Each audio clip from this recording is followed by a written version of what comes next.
Good evening, everyone. I'm Gabriele Finaldi, the director here. It's a great pleasure to welcome you to the National Gallery this evening. It's a very happy occasion. Tonight is the prize giving for the Denis Mahon essay. I used to be part of the jury of the essay, and it was always very stimulating to read some very interesting new art history, because as you all know, the prize is there for new work by young scholars, young students in the areas that Sir Denis himself was interested in. The winner will be announced in just a moment. Welcome to the trustees of the Denis Mahon Charitable Trust. Welcome Orietta, welcome Suzanne, welcome all. Welcome the judges also of the jury this year. It's a great pleasure for me to remember Sir Denis Mahon this evening. I joined the National Gallery in 1992, and at that time nobody told me that Denis Mahon was going to be part of my job description. It turns out that I spent an awful lot of time with him, and it was the greatest honour and one of the things I'm most grateful for to the National Gallery, for having introduced me to Sir Denis and for enabling me to spend a lot of time with him. And the time spent with Denis was always extremely stimulating, extremely interesting. He had a long history, of course, with the National Gallery that went way back beyond when he became a trustee. He first became a trustee of the National Gallery in 1957. But in fact, his connection with the gallery started almost a quarter of a century before that. He came to the National Gallery and offered himself to Kenneth Clarke as director to be what became known as the honorary attaché to the gallery. I think he probably invented that title, but that was it meant effectively that he could come in and spend some time with the director and with the rest of the staff here at the gallery. He could learn, but he could also pass on the information that he knew, the experience that he'd accumulated up to then, which was at that point a rather brief existence. One of the things that he did as honorary attaché to the National Gallery was offer up one of the first pictures he acquired. He felt it was his duty that if he was going to be attached to the gallery, then he should offer the National Gallery any work that he acquired and give the gallery first right of refusal. And famously, when he acquired the Elijah by Guercino, he'd acquired it from the Barberini family at a moment when the Barberini were releasing some of their works of art. He immediately brought it to Kenneth Clarke and said, "I've just acquired this picture, but I feel it's absolutely my duty to give you the opportunity to acquire it for the National Gallery if you would like it." And Kenneth Clarke replied that it was a wonderful picture. He'd done very well to acquire it. It would be a wonderful thing for the National Gallery to have, but it would be impossible to persuade the trustees that this was an appropriate picture for the National Gallery. So Denis kept it himself, but of course in his mind already at that point, and he would say this time and again, already at that point he was thinking about forming a collection that would eventually join the National Collection, not only the National Collection, but other museums up and down the country, and of course in Ireland and in Italy too. So he continued collecting for himself, of course, but ultimately, of course, with a view to these pictures entering the public realm. And as you look around you here, you see several pictures that are in the collection thanks to him. In particular, of course, the great Guercino St. Gregory altarpiece over there to my right, and of course also the Sibyl here behind me. When he became interested in the Seicento, partly as a result of the encouragement of Kenneth Clarke, but also thanks to Nikolaus Pevsner, from whom he took private lessons, as it were. What he discovered was that the Italian Seicento was held in opprobrium, as we've just seen in the episode relating to the Elijah. The Italian 17th century was considered to be, in terms of painting, dishonest. It was considered eclectic, which was a bad thing. And he also pointed out that a lot of the pictures were very, very dirty. Very dirty. I don't mean dirty in that sense. I mean dirty physically. So he went about writing what turns out to be one of his most impressive publications and one of his first, Studies in Seicento, Art and Theory. And one of the things he did there was to demolish, in a very, very powerful way, this idea of eclecticism in 17th century painting, but particularly when attached to the Carracci. With regard to the pictures being very dirty, what he began to do was to persuade museums to take an interest in their own 17th century pictures, and also for he himself, in his own collection, to clean these pictures. Because to see them under dirty sort of gravy or sort of dark soup meant that you were losing much of what the intended impact of these works was supposed to be. So he says that when he began studying the Seicento in the 1930s, no guercino was clean. Not a single guercino could be seen for what the artist intended it to be. And as you look across the collection now, and the works by Guercino in the collection, both those which were in the gallery already and those which Denis himself gave to the gallery, you'll see that they are looking very wonderful. And a particularly good example, of course, is the St. Gregory altarpiece, which was cleaned really within the last generation. The magnificent blue of the sky, the dark forms of the Jesuits to left and right, the Pope, the glorious golden robe of the Pope. Denis always spoke about Guercino's ambition when he arrives in Rome, across the big spaces of the Roman churches and so on, that his pictures should tell across space. He became very animated when he talks about Guercino in Rome in the early 1620s. And this was the case in point. This was the demonstration picture where it was perfectly clear that Guercino had to adapt his manner, his style, in order to tell across the large distances of these Roman churches. I mentioned before that Denis was a trustee of the gallery in 1957 and then subsequently in the mid-1960s.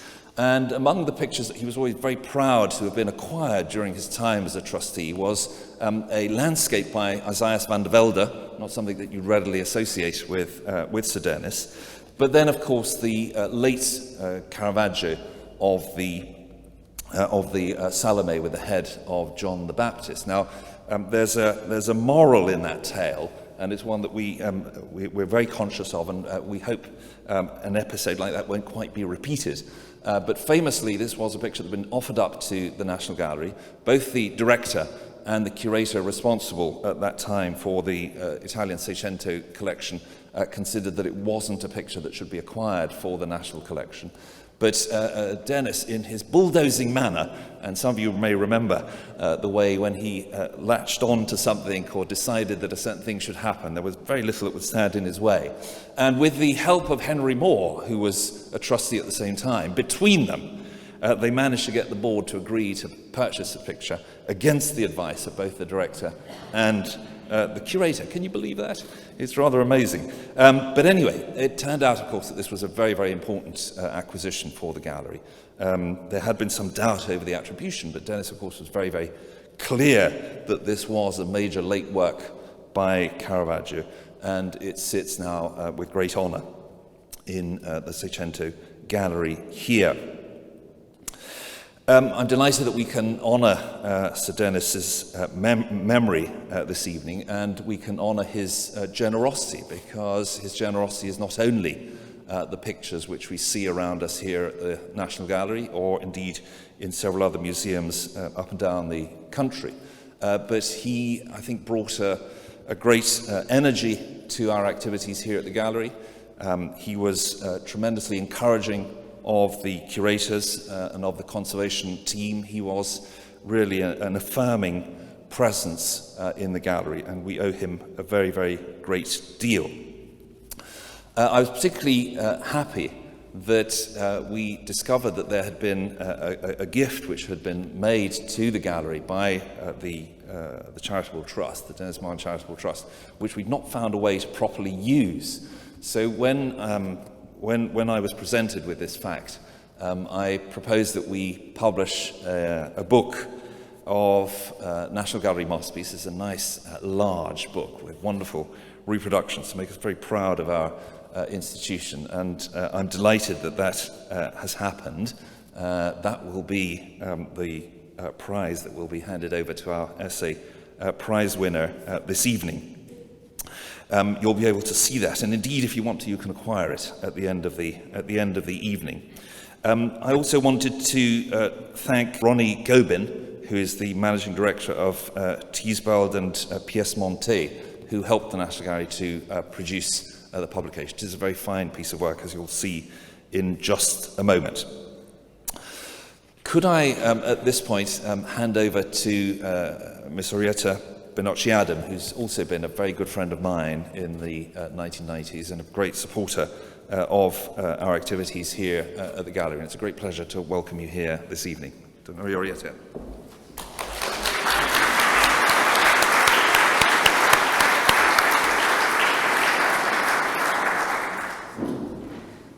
The Sir Denis Mahon Foundation was created by Sir Denis in his lifetime. It aims to continue his philanthropic work, his art historical research, and his passionate promotion of young scholars, students, and artists. It promotes his art collection and lifelong work and studies to the general public, and organizes exhibitions.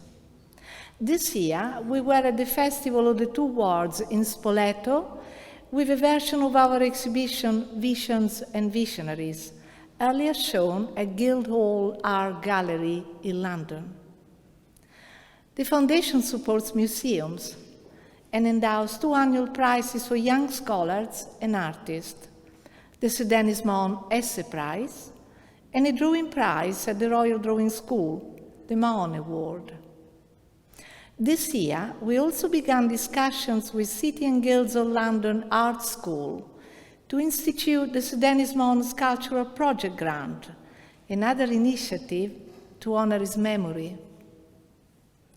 Sir Denis's Library and Archive and National Gallery of Ireland remains a most important ongoing project for us, as is the restoration of the Pinacoteca Civica in Cento, the birthplace of his beloved Guercino, following the terrible earthquake in 2012.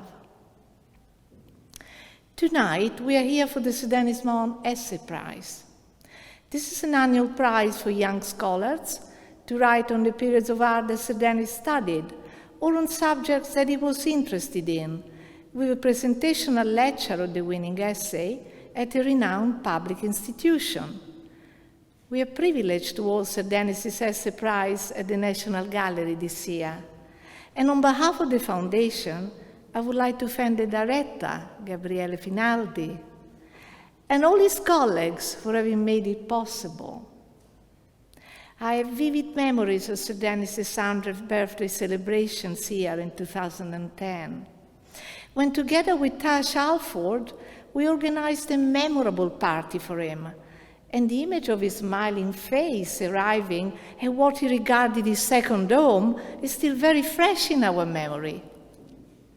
I would also like to thank all the judges of the Essay Prize who have given their valuable time to us. Amongst them, we have Dr. Stephen Berry, Cristiana Romalli, Professor David Exerjan, Dr. John Spike, and Professor Marcello Pecchioli.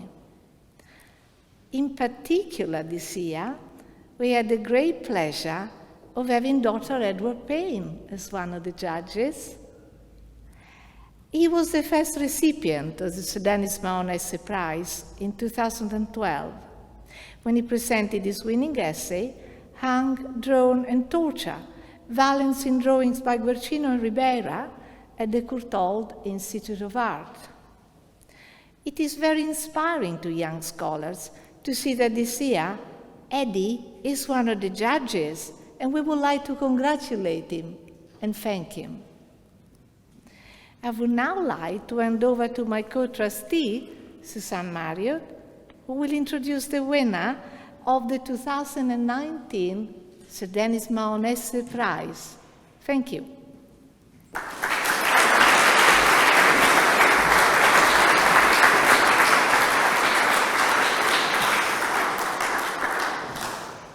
The trustees are delighted to announce that this year's winner, after a record number of entries, is awarded to Maxime Michel with his essay entitled Watteau's Gessin Signboard as a Marketing Tool aimed at the nouveau riche of the John Law system of paper money and economic speculation.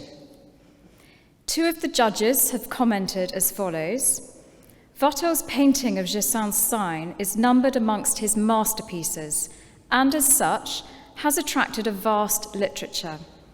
Author Maxime has read the relevant scholarship while focusing on an extra artistic circumstance, namely the economic crisis of Law's system.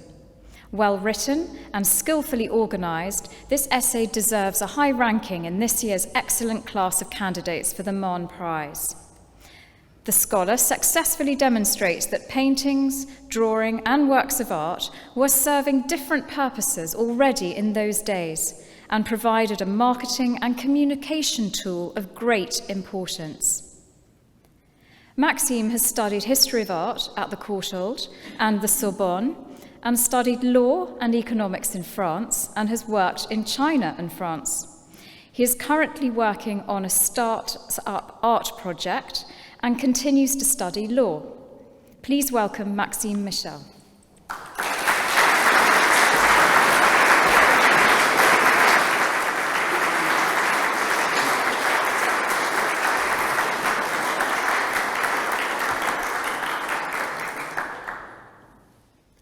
Ladies and gentlemen, members of the Sir Denis Mahon Foundation, I would like to express my gratitude to the trustee of the foundation for giving me the opportunity to be here tonight. It's really an honor for me to be here in such a prestigious place and among such a distinguished audience. I also want to thank very much Miss Marriott for this very kind introductory speech. With no delay, we go back to 18th century France and to Régence period as a time of expansion of aristocratic refinement. My essay is about one of the most iconic artwork of this period. It is the Gersin signboard. It is 166 by 306 centimeters oil on canvas, made in 1720, and now displayed in Charlottenburg Palace in Berlin as part of the collection of House of Prussia. The Gersin signboard was made during the final year of the John Law system, a speculative system that ruled from 1716 to 1720, and that challenged the well-established boundaries of the Ancien Régime society by leading to the belief of the emergence of a new class of nouveau riches. I would like to look at the signboard through the economic context that saw it made and show how the signboard was not just only a pleasant painting that put in place the fête galante theme created by Watteau in an urban context, but it was also a marketing tool designed to attract aristocrats, who are the customer depicted in the signboard, not only them, but also bourgeois and nouveau riches in the context of the dynamic upward social mobility of John Law system. First, I'm going to focus on Watteau's life. Then I would like to make connection between the signboard and the economic context of the Régence period. Watteau came from a modest family in Valenciennes, north of France, a city recently rattached to the French kingdom following its conquest by Louis XIV in 1677.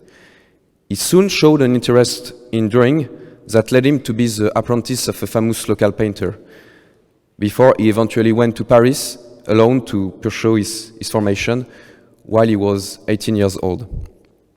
There, without resources, he had no choice but to work as a copyist of mediocre religious painting in a shop on Notre Dame Bridge Notice it will be in the same bridge in the center of Paris that he will paint his signboard some 10 years later. Here he would also meet with Claude Gillot, an elder painter, that will led him to develop a taste for depicting actors from Commedia dell'arte. Watteau became well known thanks to its original style and his famous Fête Galante, a depiction of frivolous parties in a countryside environment in which people were mainly wearing fancy costumes that would answer to the taste of aristocrats in a context of rejection of the previous Louis XIV French classicism style that was one element of the policy of the Sun King. Here I show you an example of this grand genre painting, which is about praising great history and emphasizing on drawing to the detriment of color. It is Alexander in Babylon, made in 1665 by Charles Lebrun. While the king became old and more involved into religions, wars and death in royal family made the court life more and more unattractive for aristocrats, in a context in which the personal mood and mindset of the king would very much influence the ambience of the court society.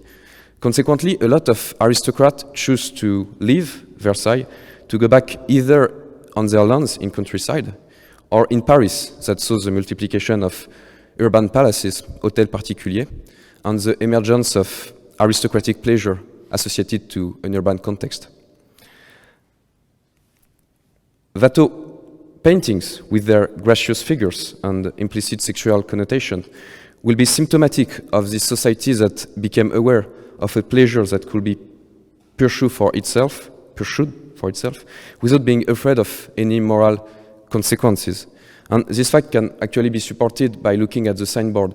In the shop space of the signboard, there is a few religious paintings depicted on the wall.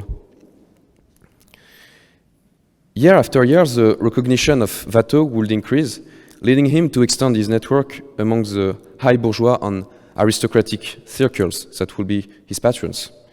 The painter was received member of the Royal Academy of Painting in 1717, thanks to this painting, the embarkation to the island of Cythera. And doing so, he challenged the concept of hierarchy of artistic genre by being welcomed under a new category, especially created for him, the category of Fête Galante. After his death in 1721, a lot of artists will pursue his style, not only in paintings, but also in decorative art, leading to the emergence of the rocaille or rococo style. However, Watteau paintings are not just about a naive praise of aristocratic leisure. Looking at his work, one can feel a melancholic atmosphere and a sense of transience that grows from his treatment of light at dusk. The depiction of people in theater costumes position his scenes as if they were part of a dream or mirage. The empty and melancholic gaze of Watteau's Gilles, executed in 1718, is generally associated to the figure of Watteau himself, who, despite his mundane success among aristocratic and bourgeois circles, was preoccupied by a lung disease that will pursue him in his last years, leading to his health decline and eventually to his death at the age of 37. Now, let's focus on Gersaint's signboard again. As a signboard, the painting was supposed to be displayed above the entrance of Edmé François Gersaint, who was by this time a 26 years old, ambitious art dealer, or so-called marchand mercier. Gersaint was officially accredited marchand mercier the same year, 1720. In the corporative and very strict economic organization of Ancien Régime, marchand merciers were entrepreneurs that had the monopoly on the trade of a limited list of luxury goods, and who made the connection between the orders from bourgeois and aristocracy and artisans. Not only they sell paintings, but they play a key role in passing these orders to all the corporations, not only the cabinet maker, but also the bronze sculptor and the engraver, to achieve the construction of a common piece of furniture or to implement the decoration of bourgeois and aristocratic houses. Here, I show you a commode made thanks to the patronage of a Marchand Mercier. It's interesting because looking at it, you can see that different artisans are involved in the process of fabrication, not only the cabinet maker, but the bronze sculptor, and the artisans who were supposed to put gold leaf on bronze, and because of the corporative system, this artisan can't be the same actually than the bronze sculptors themselves. And Marchand Mercier were at the core of these artisans trying to coordinate them to implement a common piece of furniture. And this commode is also interesting because it used Japanese lacquer, which by this time was a very expensive material. So the role of the Marchand Mercier was also to provide funds in order to enable the cabinet maker to use it, to integrate it in his piece of furniture. But I close the parenthesis and I go back to Gersain's signboard. Watteau is said to have taken the initiative to paint the signboard as a gift for Gersain, who was hosting him in his shop, located, as I said, on Notre Dame Bridge. According to Gersain, it was painted in only 8 days, probably in the spring 1720, while the entire facade of Gersain's shop was rebuilt. As we will see later, the shop sign depicts an ideal vision of the shop space of Gersain that strongly contrasts with the actual one, with the real one. As you can notice, the shop space is depicted as if there was no wall between the street and the inner space, which there was a wall, but Watteau chose not to depict it. In the shop space, several groups of aristocrats, recognizable thanks to their refined clothes and the fact they have swords, which was a legal privilege of aristocracy under Ancien Régime, are enjoying the goods proposed by the dealer and his wife, Marie-Louise, depicted on the right. On the left, employees are packing sold artifacts. The signboard is made of 2 canvas. There is a line that at the very center that separates both, and you can notice there is a slightly difference in terms of colors between both. It was probably fitted in a wooden semicircular frame, as you can see here. Jean-Baptiste Pater, who worked in the continuation of Watteau's style, is said to have modified it by adding the common man you can see on the very left, and by lowering the width of the painting and extending its height in order to convert the signboard, the format of the signboard, into the one of a salon painting, as it is now displayed in Charlottenburg. The signboard has been the subject of an extensive scholarly literature. Scholars often focus on the portrait of the recently deceased Sun King. You can see on the left. Its presence connects with the name of the shop, Au Grand Monarque, the Great King. The portrait depicted in the shop sign seems to be a copy of the famous portrait of the king by Hyacinthe Rigaud, that was often copied and became one of the symbols of absolutism. However, far from praising the king, the fact his portrait is already half in the box and turned does not only symbolize the coming of a new age, because Louis XIV died some 5 years before, but it can also be seen as a direct critique of him. Indeed, the old king was more and more disliked by the end of his reign, not only because of the authoritarian direction took by his policy, but also because of the wars and economic troubles and famines that were linked to his last war of Spanish succession. The French kingdom is said to have lost 1.5 million inhabitants between 1700 and 1715. And as I say, these troubles also massively increased public debt. At the death of Louis XIV, it was the equivalent of 10 years of budget. The signboard could be mocking the penniless monarchy. The presence of a bale of straw reflects the fact the portrait of the king is laid down on straw, meant to protect it in the shipping box. It echoes to the French expression être sur la paille, to lay on the straw, meaning to be ruined. The image of the ruined king strongly contrasts with the consumerist attitude of the Régence period, symbolized by the aristocrat depicted on the right. Let's pay more attention to the economic context during which was painted the signboard. The Régence period indeed saw the implementation of an innovative economic system, the law system, or Lass system. This was called after the Scottish economic theorist and adventurer John Lass. His name was pronounced Lass in Old French, who was appointed Contrôleur Général des Finances, Minister of Finances, in 1720 by the new ruler of the state, the Regent Philippe d'Orléans.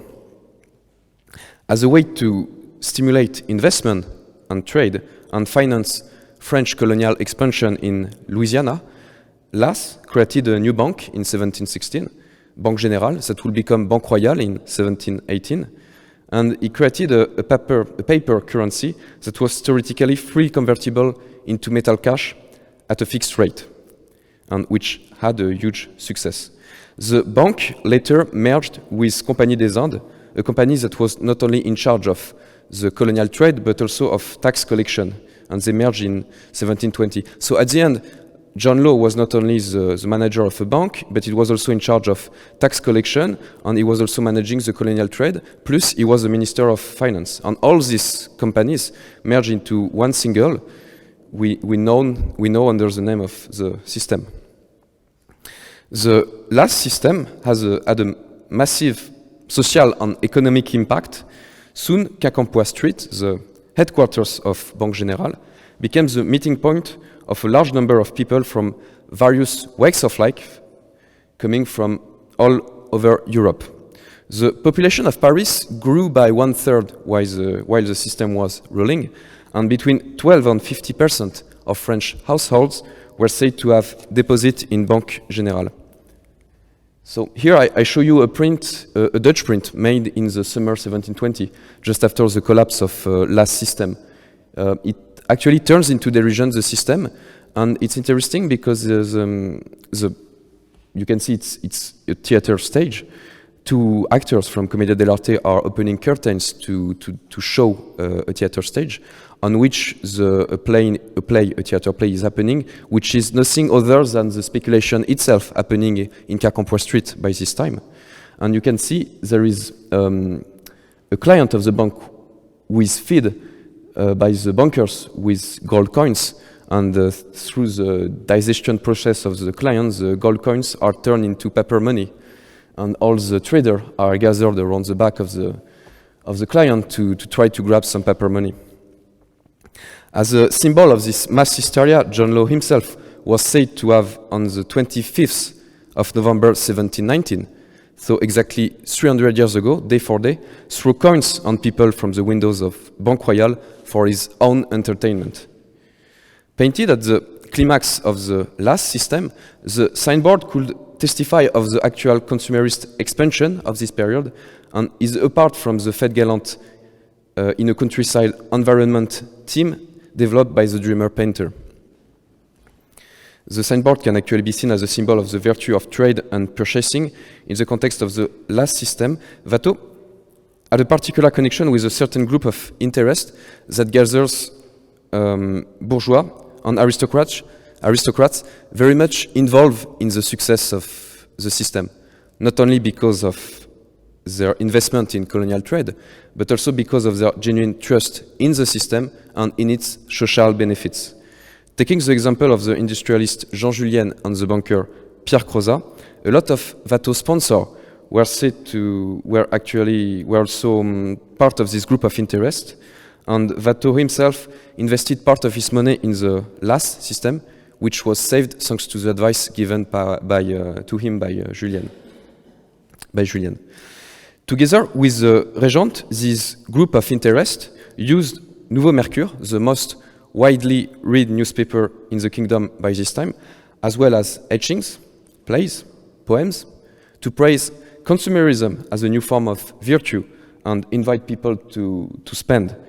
creating what the historian of the economy Arnaud Aurin called a carnivalesque propaganda. Here you have a print which is made by Claude Gillot, who, as I said, is a painter that very much influenced Watteau in his early career. And here Gillot is depicting the career of a trader who first was a lackey in an aristocratic house and who grabbed knowledge about banking reading a book. And after he went to the bank, and he eventually met with wealth. And in the wave of this carnivalesque propaganda, people were invited to follow the path of such an example. A sentence extracted from an article of Nouveau Mercure of April 1720 could easily illustrate the signboard and its aristocrats that comes to buy luxury goods. It says, "The ridiculous splendor of a thoughtless expenditure does not render it any less useful to society, and the mad profusions repairs the bad initial distribution of wealth even better than a reasonable use of it." Probably the most iconic work that symbolizes this confidence in the virtue of trade will be the massive allegory of finance, which was 8.4 by 41.6 meter, painted by the Venetian painter Giovanni Pellegrini for the ceiling of Banque Royale in 1720, which was lost a few years later. I can't show it to you because with the collapse of the system, the Banque Royale was destroyed and the painting was lost. Let's now focus on the marketing dimension of the signboard. As a marketing tool, the signboard would have been at first sight only appealing to aristocrats, but also to bourgeoisie which wanted to imitate aristocratic culture. For aristocrats, the consumption of luxury goods was a way of self-affirmation, and they did not fear personal bankruptcy, as the fact to maintain their ranks was more important than anything else. The shop space is here to provide the goods to do so, and these goods would have been all the more attractive that the early 18th century saw the emergence of a new class of connoisseurs among the high society. More than a simple trade space, the shop sign seems to be a meeting point for aristocrat customer, particularly trendy and graceful. Also, each aristocrat of the signboard is depicted with a woman. The shop space appears as an ideal space where men could come to highlight their own sophistication and master of the art of the conversation to seduce women from the high society. Moreover, the signboard also functioned as a proclamation of Gersaint himself as a successful and noble dealer. However, as a marketing tool, the signboard probably targeted a larger public than the aristocracy. Before it collapsed in summer 1720, the last system was source of rapid and easy fortunes that have a massive impact in common psyche. Indeed, many primary sources testify to the fantastic enrichment of common people and underline the increasing display of luxury in Paris streets that was cause of a feeling of confusion. The system challenged the difference between appearance and real status and led to the emergence of the myth of the ex-laquais financier. In newspaper, stories were written about well-dressed lackeys who were said to have bought the coaches of the master they just left after spending one day in Cacapois Street doing speculation, and women from aristocracy were said to encounter with their own cooks where they sit at the opera. The dynamic social context of last system could lead common people to foresee or hope that their economic situation would improve in a short time, enabling them to see themselves as a customer of the signboard and to become considered as aristocrat by the simple fact of acquiring the artwork depicted. It would have been all the easier for them that last system would facilitate the connection between Gersaint and nouveau riche customers by providing a good solution to one of the severe issues faced by Ancien Régime economy, the lack of cash and the huge reliance on credit, the lack of metal cash, and the huge reliance on credit that could last for years. Under last system, any customer could purchase instantly in Gersaint shop thanks to paper money, it changed the relationship between merchants and customers. The latest did not need anymore to be known or trusted by the merchant before purchasing. To some extent, the signboard was also a tool of mystification, offering an ideal vision to the passerby that strongly contrasted with the actual state of the shop. The actual shop space, as you can see here, was smaller, darker, with a low ceiling height. And the actual stock of the shop was probably also very different, with paintings of lower quality. And we know from primary source that Gersaint was also selling much more furniture, and there is actually no furniture depicted in the shop space. Gersaint's shop might have been particularly unattractive for aristocrats, considering not only its real stock, but also its location. Indeed, the crowded and narrow Notre Dame Bridge was often associated to the cliché of the uneducated and simple-minded client, leading the artist Pierre-Charles Trémolière to execute some 7 years later a drawing that could be understood as a parody of the signboard, on where the so-called connoisseurs are depicted as donkeys. Moreover, it seems unlikely that aristocrats will come to the shop of the newcoming and unknown dealer on their own through the dirty street of Paris. You can see, looking here, how narrow was Notre Dame Bridge. And because it was a bridge, it was supposed to connect both parts of Paris. So a lot of people were coming here, not only to look at the shop, but just to cross. So it was crowded and considerably dirty. In that context, it seems unlikely that aristocrats will come to the shop of the newcoming and unknown dealer by their own, in this dirty street, without any of their servants. The gracious lady with her long pink dress, coming to one of the most frequented streets of Paris, which would have been consequently quite dirty, is unlikely. It is more likely that aristocrats sent intermediaries to the shop to negotiate for them, or that marchands merciers came to aristocratic houses to present their stock. In conclusion, the Gersaint signboard by Watteau, made in 1720, is a depiction of fashionable aristocrats in an attractive shop as a transposition of the fête galante atmosphere developed by Watteau in an urban context. The signboard led to various interpretations among scholars, some of them emphasizing the fact the painting praises the act of purchasing. Such a way to look at the painting can be seen as particularly relevant, knowing the economic and historical context that saw it made. Last system, with its implementation of paper money and speculation, had a massive impact not only in daily life, but also in the collective psyche, due to a carnivalesque propaganda in newspaper and visual art. Such an impact would have led Watteau to execute a painting that testified to the particular business effervescence the system entailed, a painting that would praise the purchase of luxury goods. This view could be supported by the close relations Watteau maintained with some bankers and supporters of the system, and his growing interest for material success. As a signboard, the work was also a marketing tool displayed just above Gersaint's shop, and whose purpose was to attract customers and proclaim the young Gersaint as a noble dealer.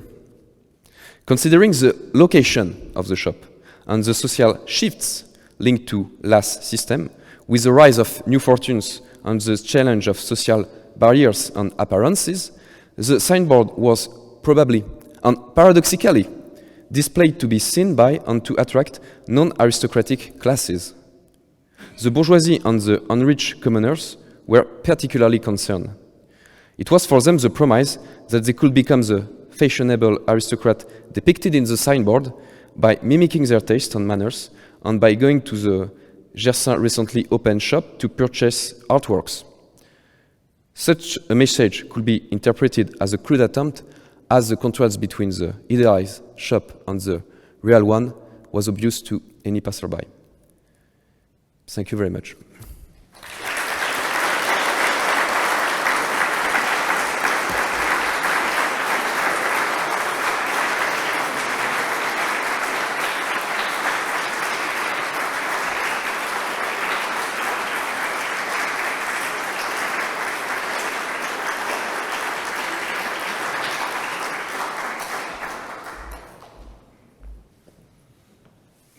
Thank you very much. Thank you very much for that wonderful lecture, Maxime. It was most revealing on one of the most fascinating pictures of in Watteau's career, and fascinating picture in the 18th century. It's about picture collecting, picture purchase, how it fits into the economic construction of French society at this time. I think you've given us many ways to think about the picture and to be introduced into its complexity. So thank you very much. It falls to me to give you, as the first recipient of the National Gallery Masterpieces of Painting, it falls to me to hand this over to you and shake your hand.